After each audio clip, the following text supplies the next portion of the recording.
looking ahead, the final chapter in a long-running franchise and an offbeat look at male bonding around area screens this weekend. Who better to review both of these? Mission Impossible: Final Reckoning and Friendship. Film critics Pam Powell and Chuck Kaplinski. Chuck and Pam, good morning.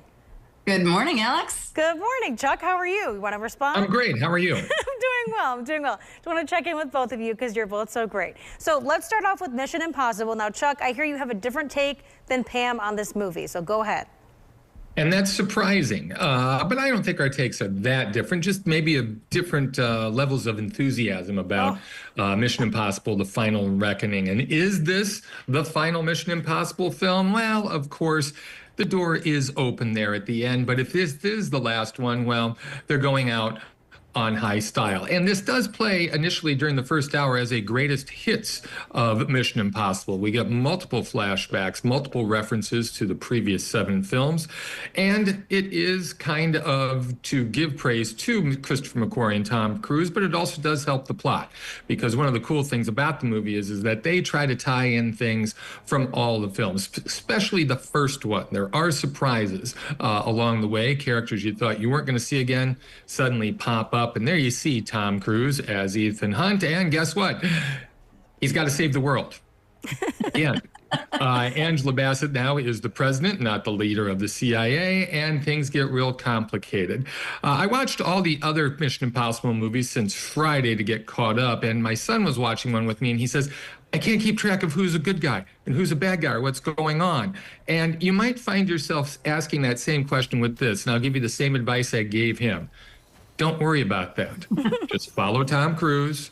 That's all you need to know. Because really, what's the story about? It doesn't matter. What matters with films like this are the stunts, are the spectacle. And what separates the Mission Impossible films from other franchises are 2 things. They're smart. These are very, very smart, well thought out movies. And also there's a sense of humor about them. Cruise and McQuarrie, they know exactly what they're doing. And they know that we're here to have fun and to be wowed. I found it a bit repetitious. Maybe it's because I saw the other films recently. It is too long, but I did like it. And if you've been in for a penny, you need to go in for the pound and just see this one as well, especially on the big screen. Okay, so not bad. I mean, it's just a different take. You both kind of like it, right? Mm-hmm. I definitely did. I think I was more entertained by it. Those 2 hours and 49 minutes zipped by for me, but I didn't watch 7 beforehand.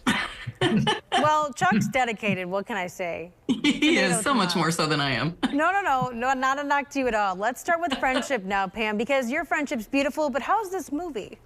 Odd. This is one quirky, awkward, and unexpected look at one man's dream of having a best friend, the poor guy. Craig, played by Tim Robinson. If you don't know him, look him up.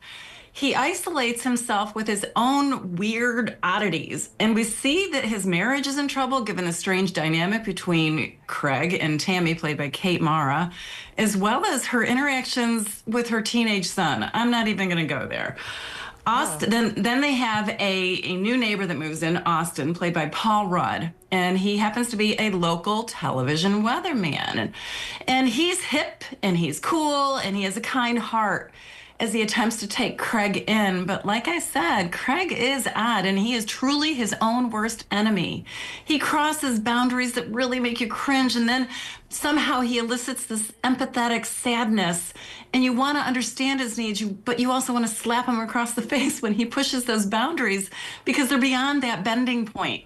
This is a movie that appeals to a certain style of humor, and not everyone is going to appreciate it. I know Chuck appreciated it more than I did. And another weird thing is we're thrust into the 1970s, but it is the current day. Another weird thing. But at the heart of the story is this male friendship and the difficulties of fitting in. It reminded me a little bit of some storylines within The Surfer with Nicolas Cage. There's bullying, there's mocking, there's a need to fit in, self-worth issues, and dreams of being a better version of yourself despite yourself. Mm-hmm. Chuck, like I said, enjoyed it more than I did, but I really thought it was interesting about that whole relationship of men versus females' perspectives of friendships as well.